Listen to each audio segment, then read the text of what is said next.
আমি কিছুতেই বুঝতে পারছি না মানুষগুলো তো মূর্খ হয় কিভাবে। আল হাফেজ, আল হাফেজ, আল হাফেজ। মহামান্য, এটা কি পরিষ্কার করে বোঝা গেছে যে ওদের সকলকে দোষী প্রমাণ করা হবে? জি হ্যাঁ মহামান্য, কিন্তু কোনো মৃত্যুদণ্ড দেওয়া হবে না সেটাও মহামান্য। ইয়ার কি বাদ দিয়ে একটু ঠিক করে বলুন, সেটা কিভাবে সম্ভব? বিচারকগণ মহামান্য। বিচারকগণ? সবগুলোকে আমি বরখাস্ত করতে চাই। আমি হলে কিন্তু সেটা করতাম না মান্যবর। আপনি হলে সেটা করতেন না? না, আপনি হলে সেটা করতেন না। আপনি হলে কি করতেন চন্দ্রপুরী? লোকে বলে যে বিচক্ষণতার সত্যিকারের পরিচয় সেখানে যখন কারো দূরদৃষ্টি শক্তি অপ্রকাশিত বিপত্তিকে তাৎক্ষণিক সুবিধায় রূপান্তরিত করতে পারে। হ্যাঁ, কঠিন হলেও কথাটা কিন্তু দারুণ বলেছে চন্দ্রপুরী। মান্যবর, আমাদের বিষধর শাহ শেষ বন্ধ করে এতদিন পর একটি কাজের কথা বলেছে। কিন্তু কি বলেছে? আমাকে সংখ্যালঘু ভেবে এতদিন যেভাবে ঠুকতেছেন, শেষবারের মতো অনুরোধ করছি তা বন্ধ করুন। বন্ধ করুন। চন্দ্রপুরী, চন্দ্রপুরী, চন্দ্রপুরী বলুন। চন্দ্রপুরী, হ্যাঁ, এলিয়াকে ছেড়ে দেয়া হ্যাঁ। আমাদের জন্য কতটা বিপজ্জনক বলে আপনি মনে করছেন?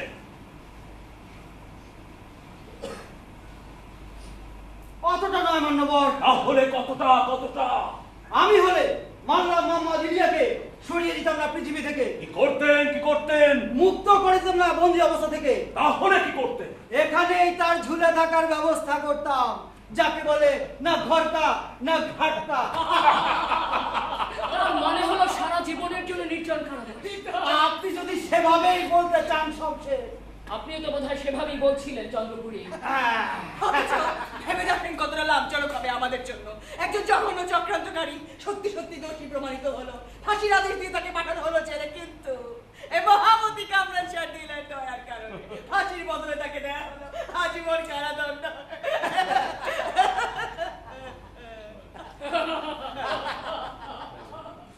অবশ্য আমাদের জেলখানাগুলোর যা অবস্থা, আমি হলে ওই মৃত্যুদণ্ডই বেছে নিতাম নিজের জন্য।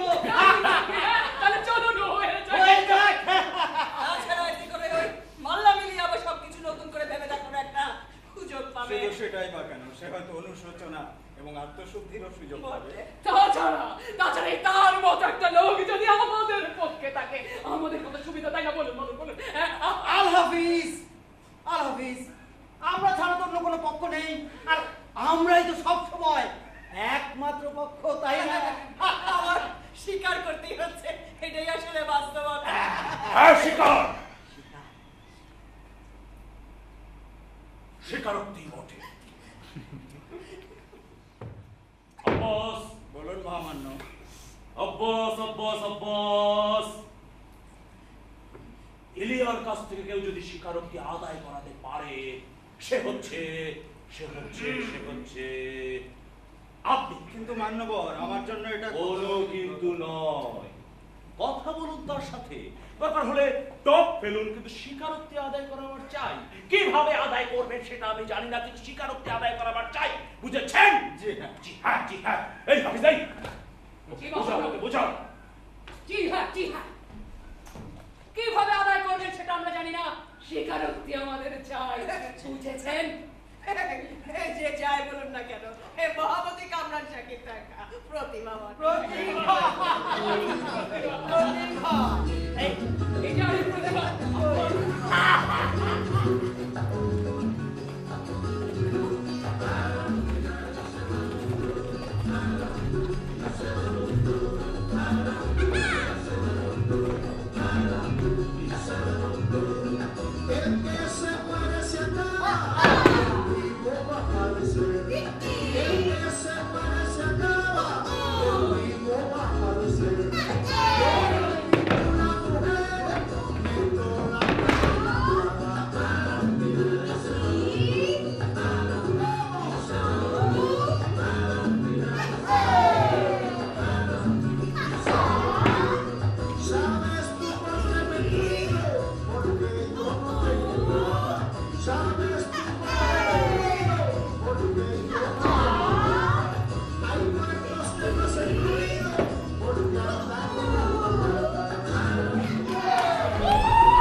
খানের তত্ত্বাবধায়ক মাল্লা মুহাম্মদ ইলিয়ার বিরুদ্ধে অভিযোগ গঠন করা হইয়াছে। তাহার বিচার সম্পন্ন হইয়াছে জাতিদ্রোহিতার অভিযোগ। এইবার ঘোষিত হবে সেই কাঙ্ক্ষিত রায়।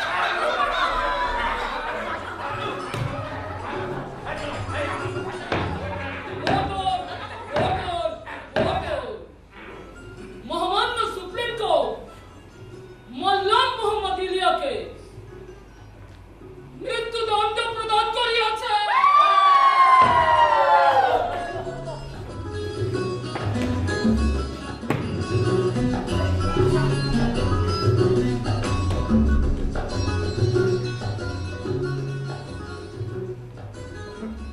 পুত্র আমার, তোমাকে মহামতি কান্নার সাহেবের নিকট ক্ষমা চাইতে হবে, মনে থাকবে? তবে যাও, এক্ষুনি যাও এবং মহামতি কান্নান সাহেবের নিকট ক্ষমা চেয়ে আসো। ভাবছি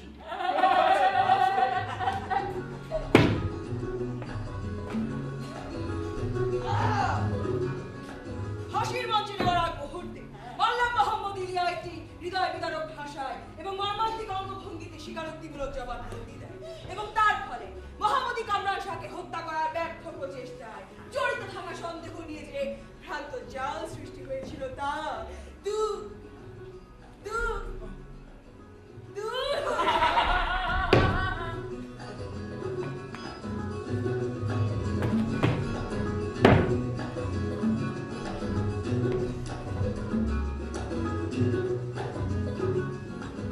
আমার প্রাণ প্রিয় নেতা মহান কামরান শাহ, আপনি সবই জানেন এবং বোঝেন আমি মহা অন্যায় করে ফেলেছি, প্রতারণা করেছি দেশের সঙ্গে, দেশের মানুষের সঙ্গে, আমি প্রতারণা করেছি নিজের সঙ্গে।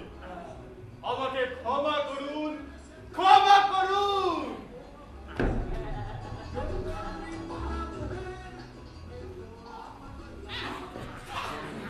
এরপর মহামতি কামরান শাহ অবাধ্য সন্তানের কাছে রাখলেন হাত। পরম মমতায় উদাত্ত কণ্ঠে জাতিদ্রোহীকে বললেন, জনতার সার্বভৌম ক্ষমতার বলে আমি ইলিয়াকে ক্ষমা করে দেব। আমি কামরান শাহ ঘোষিত মৃত্যুদণ্ডের পরিবর্তে তাকে 90 বছরের সশ্রম কারাবাসের সুযোগ করে দেব, যদি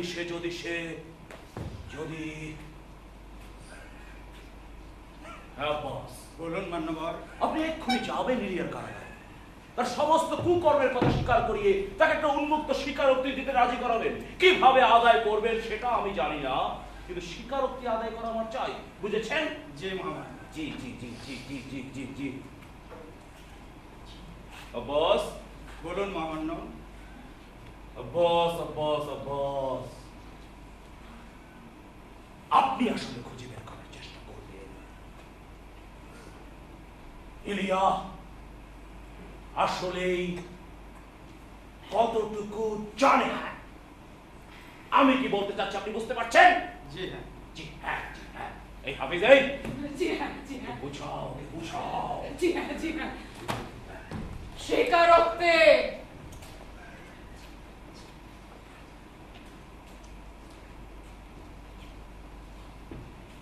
জি হ্যাঁ, ওই লোকটা একটা জিনিস।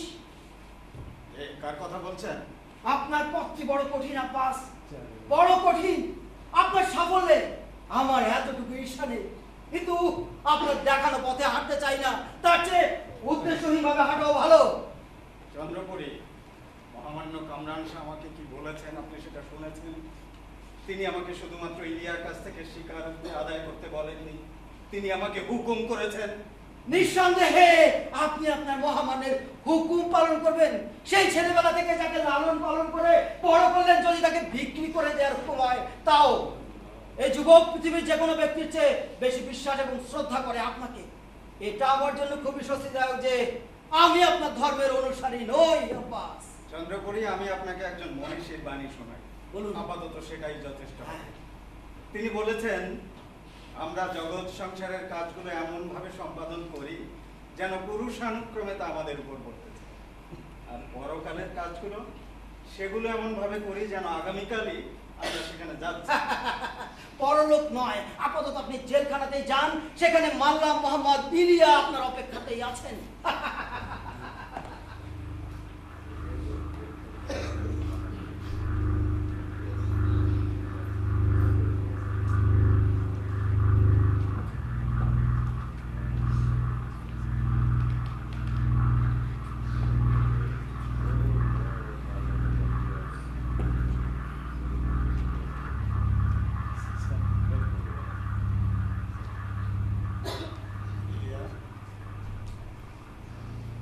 বাবা, কেন জড়ালে নিজেকে এসবের সঙ্গে?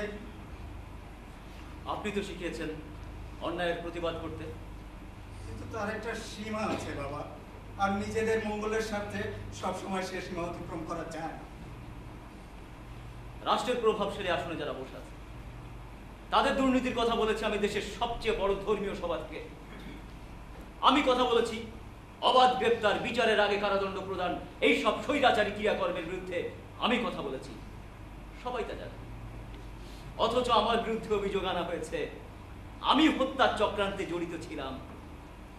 সবে উঠতে শিখেছে এমন একটা পাখির বাচ্চা তুমি, কিন্তু উঠতে উঠতে অনেক বেশি উপরে উঠে গেছো। কোন বিষয়ে ইঙ্গিত করছেন আপনি? সেটা হয়তো তুমি ভালোভাবে বুঝতে পারছো আমি কি বলতে চাইছি। প্রধান ধর্মের তত্ত্বাবধায়ক করে গড়ে তুলছিলাম তোমাকে আমি, প্রধান করে গড়ে তুলছিলাম তোমাকে আমি, এই নিপীড়িত জনতার মুখপাত্র হবার জন্য নয়। এই দুয়ের মধ্যে যে পার্থক্য রয়েছে তা আমার জানা ছিল না। তবে একটা জিনিস আমি ভালো করে জানি, মুখোশ। আপনি আপনার মুখোশ খুলে আসতে ভুলে গেছেন। কি বলতে চাইছো তুমি? মুখোশহীন সেই মুখ আপনাকে মানায় বাবা, সেই মুখ আপনার কোথায়? বিক্রি করেছি ওরে ইলিয়া, তোর জন্য, আদিমার জন্য, আর তোদের মা খোদেজার জন্য সে মুখ আমি বিক্রি করে দিয়েছি। তাহলে তো আমাদের আর কোনো আশাই থাকে না। আর কি আশা করতে পারি যখন আমাদের নেতারা তাদের মুখ বিক্রি করে দেয় নিজেদের সন্তানদের রক্ষার তাগিদে? এ কারণেই কামরান শাহ আপনার মেয়ে হালিমাকে নিয়ে খেলা খেলবার স্পর্ধা দেখাতে পেরেছে এবং বিয়ে করেছে একজন ভিনদেশীকে সম্পূর্ণ রাজনৈতিক কারণে। তুমি সেটাও জানো? হ্যাঁ জানি। কেন খোদেজা এটা করতে গেল? কামরান শাহ যদি এসব জানতে পারে আমাদের কারোরই আর রক্ষা থাকে না। কিসের ভয় আপনার? কিসের ভয়? সম্মান হারানো, নাকি কামরান শাহ সভা থেকে পদচ্যুত হওয়া? চুপ করো ইলিয়া, চুপ করো। আমার ধৈর্যের একটা সীমা আছে। আপনি যা চান তা করতে পারেন, তাতে আমার কিছু এসে যায়। হালিমার জীবনে কি হলো তারপর? আরে বাবা, এটা তো অপ্রকাশ্য কিছু নয়, সবাই তা জানে। সে এখন কামরান শাহের প্রধান পরিচারিকা নিযুক্ত হয়েছে। চমৎকার, চমৎকার, চমৎকার, চমৎকার। আর চিরদিনের জন্য আপনার মুখ বন্ধ করে গেল। ইলিয়া, তুমি হয়তো বুঝতে পারছো না, কামরান শাহের জীবনের একটা মিশন আছে, আর এই কয়েকজন দাম্ভিক লোকের জীবনের চেয়ে সে মিশন অনেক বেশি গুরুত্বপূর্ণ। আর সেখানে কাদের জীবন দিতে হবে সেটা নির্ধারণ করার আপনি কে? আর সেই কামরানি বাকে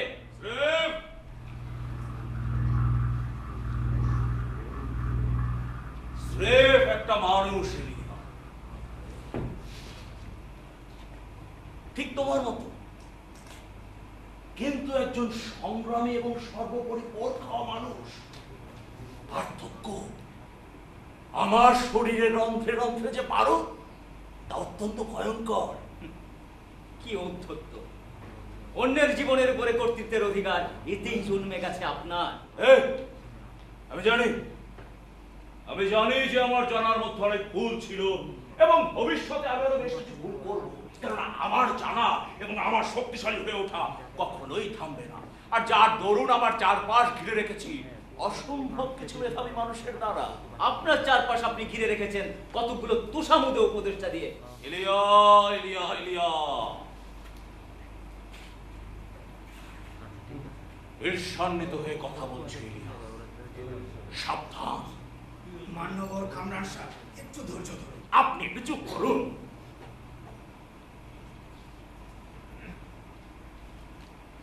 আমার ধারণা আব্বাস যে কথাটি বলতে এসেছে ছিল তা সে বলতে পারেনি। অযথা সময় নষ্ট। এলিয়া, এলিয়া, আমি তোমার প্রাণ ভিক্ষা দেওয়ার সিদ্ধান্ত নিয়েছি। ঘোষিত মৃত্যুদণ্ডের পরিবর্তে তুমি 90 বছরের সশ্রম কারাবাসের সুযোগ পাবে, শুধুমাত্র যদি একটা স্বীকারোক্তি দাও ইলিয়া, একটা স্বীকারোক্তি। কিসের স্বীকারোক্তি? ও আব্বাস, আব্বাস, আব্বাস, আব্বাস,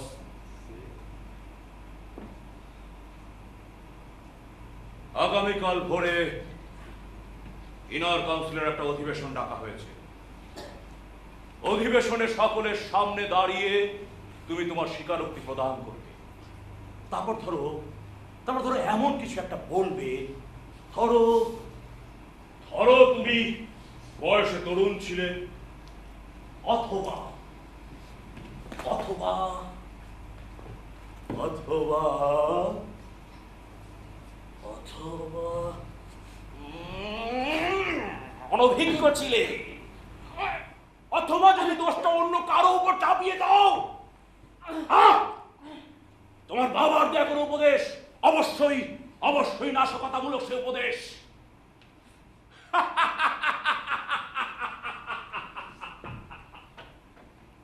আফসোস, আফসোস আব্বাস, আপনি কিন্তু আমাকে দোষ দিতে পারেন না। আমার কর্তব্য আমি পালন করেছি, কিন্তু সেটা এই মুহূর্ত পর্যন্ত। আগামীকাল ভোরে ইনার কাউন্সিলের অধিবেশনে আপনাদের দুজনের সাথে আবার দেখা হবে।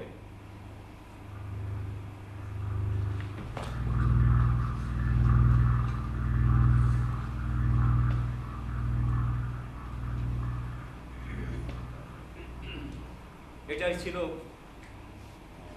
আমার সাথে আপনার দেখা করার কারণ। আমাকে তুমি ঘৃণা করতে পারো ইলিয়া, তাতে আমার কোনো দুঃখ নেই।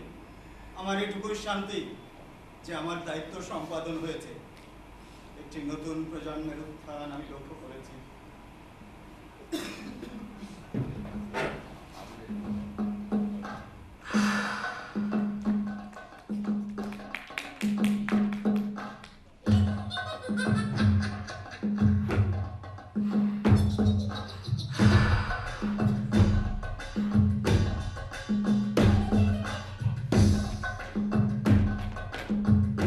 আমি আছি, কারবান শাহ।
আগামীকাল ভোরে ইনার কাউন্সিলের বিশেষ একটা সভায় তোমাকে একটা স্বীকারোক্তিমূলক জবানবন্দি দিতে হবে।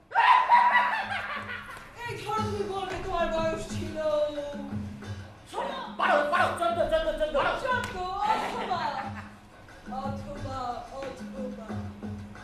অথবা তুমি বয়সে অনভিজ্ঞ ছিলে, অথবা তুমি দোষটা তোমার বাবার উপর চাপিয়ে দিতে পারো।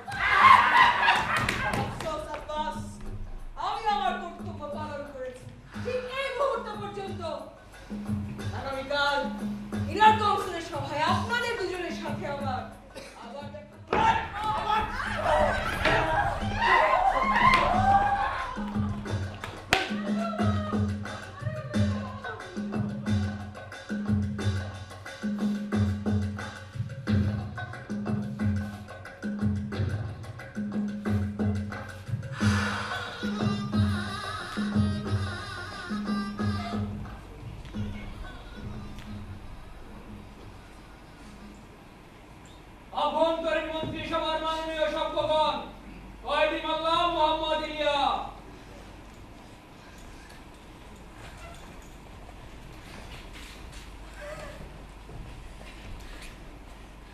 বিজ্ঞ বিচারকগণ, আজকে আমরা এখানে সমবেত হয়েছে। মাফ করবেন, আদম চন্দ্রপুরীকে দেখতে পাচ্ছি না। বদমাসটা কি অসুস্থ? তাকে গ্রেফতার করা হয়েছে। কেন মহামান্য?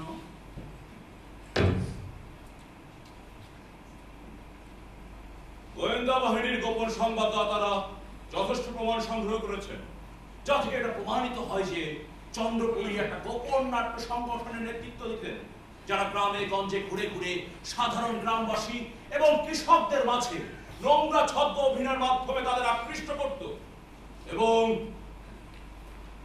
এবং এবং এবং বিশৃঙ্খলা সৃষ্টি করত রাষ্ট্রের বিরুদ্ধে।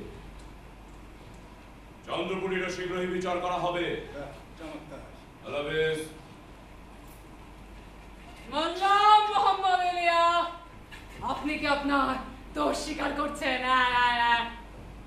এই ইলিয়া, এই তোমার সাথে চুদুর বুদুর করার মতো সময় আমার নাই। দয়া করে তুমি তোমার স্বীকারোক্তি প্রদান করো। এমত অবস্থায় স্বীকারোক্তি দিতে রাজি আছেন এমন কাউকে হাজির করা ছাড়া তো ইনার কাউন্সিলের সামনে আর কোনো পথিকলা থাকলো না। আব্দুল করিম, ইনার কাউন্সিলের সভ্যগণ, এই উদ্ভূত পরিস্থিতি বিবেচনা করে আমরা বাধ্য হচ্ছি আপনাদের সামনে একটা ব্যাপক গোপন ঘটনা উন্মোচন করতে। আমাদের সামনে এখন স্বীকারোক্তিমূলক জবানবন্দি নিয়ে আসবেন ইমাম আব্বাসের কন্যা হালিমা।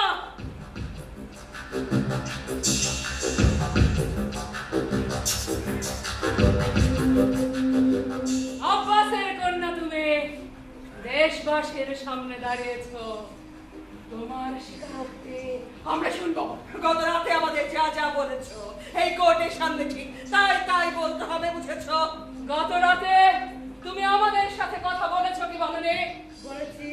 তুমি তোমার এবং তোমার তথাকথিত ভাই মাল্লাম মোহাম্মদ ইলিয়ার সাথে তোমার সম্পর্কের কথা বলেছো কি বলনি? বলেছি। তুমি কি বলনি কিভাবে তোমরা দুজন একসাথে বড় হচ্ছিলে? কিভাবে সে তো